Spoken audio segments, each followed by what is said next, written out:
So hello guys, welcome back to our channel. So நிறைய பேர் என் video பார்த்துட்டு வந்து செகண்ட் ஹேண்ட் மிஷின் வேணும்னு வந்து எனக்கு நிறைய பேர் வந்து கமெண்ட் பண்ணியிருக்கீங்க. பல பேர் வந்து நியூ மிஷின் வேணும்னு சொல்லிட்டு கமெண்ட் பண்ணியிருக்கீங்க. ஸோ எனக்கு ரொம்ப சந்தோஷமாக இருக்குது. ஏன்னா என்னோடய வீடியோ வந்து நான் இந்த அளவுக்கு நான் ரீச் ஆகும்னு நான் நினைக்கவே இல்லை.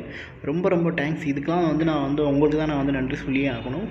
ரொம்ப ரொம்ப தேங்க்ஸ். அண்ட் தென் நான் என்னோடய ஒரு சின்ன சஜஷன் நான் வந்து உங்கள்கிட்ட வந்து நான் சொல்லணும்னு நான் ஆசைப்பட்டேன். அதுக்காக தான் நான் வந்து இந்த வீடியோ எடுக்கிறேன். அது என்னன்னு கேட்டுக்கிட்டிங்கன்னா, நீங்கள் வந்து இப்போ வந்து செகண்ட் ஹேண்ட் மிஷின் யார் வாங்கணும் அப்படின்னு நீங்கள் பார்த்தீங்கன்னா, புதுசாக ஒரு பிஸ்னஸ் ஆரம்பிக்கிறவங்க தயவு செஞ்சு நீங்கள் இதை தப்பை பண்ணாதீங்க. செகண்ட் ஹேண்ட் மிஷின் வாங்கினா ப்ரைஸ் ரேஞ்ச் கொஞ்சம் கம்மியாக இருக்கும் அப்படிங்கிற தப்பை மட்டும் பண்ணாதீங்க. இந்த செகண்ட் ஹேண்ட் மிஷின் வாங்கணும்னு நினைக்கிறவங்க யாருன்னு கேட்டுக்கிட்டிங்கன்னா, இப்போ வந்து ஒருத்தவங்க வந்து ரொம்ப வருஷமாக பிஸ்னஸ் பண்ணுறாங்க பார்த்தீங்களா, அவங்களுக்கு தான் இந்த மிஷின் செட் ஆகும். ஏன்னு கேட்டுக்கிட்டிங்கன்னா, அதில் வர்ற ஃபால்ட்ஸை அதில் ஏதாவது பிரச்சனை வந்தாலுமே அது அவங்களுக்கு வந்து அது வந்து பெருசாக தெரியாது. ஆனால் உங்களுக்கெல்லாம் அப்படி கிடையாது. நீங்கள் வந்து இப்போ ஸ்டார்டிங்கில் நீங்கள் செகண்ட் ஹேண்ட் மிஷின் வாங்குனீங்கன்னா அதுக்கு உங்களால் வந்து செலவு பண்ண முடியாது.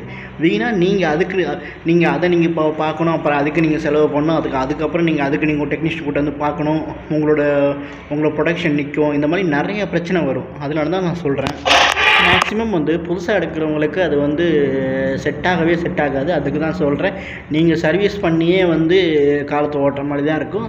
ஆனால் அதுவே நீங்கள் 1 இயர் வாரண்டியோடு வாங்குனீங்கன்னா நீங்கள் ரிஸ்க் எடுத்து வாங்கணும். இப்போ நீங்கள் வந்து ஒரு பில்டிங் கட்டுறீங்கன்னா ஒரு 60 லட்சம் செலவு பண்ணுவீங்க. அந்த மிஷின் சரிங்கிறப்ப பார்க்கும்போது பாதி கூட வராது. அதுக்கு தான் நான் சொல்கிறேன், தயவு செஞ்சு சொல்கிறேன், இந்த தப்பை பண்ணாதீங்க. என்கிட்ட நிறையா பேர் வந்து நியூவாக ஆரம்பிக்கிறவங்க தான் கேட்குறீங்க. எனக்கும் வந்து சொல்கிறதுக்கு எனக்கு வந்து மனசு கொஞ்சம் கஷ்டமாக தான் இருக்குது. ஏன்னா நாளைக்கு வந்து எனக்கு நான் லாபம் கிடைக்கணும்னு நான் சொல்ல முடியாது.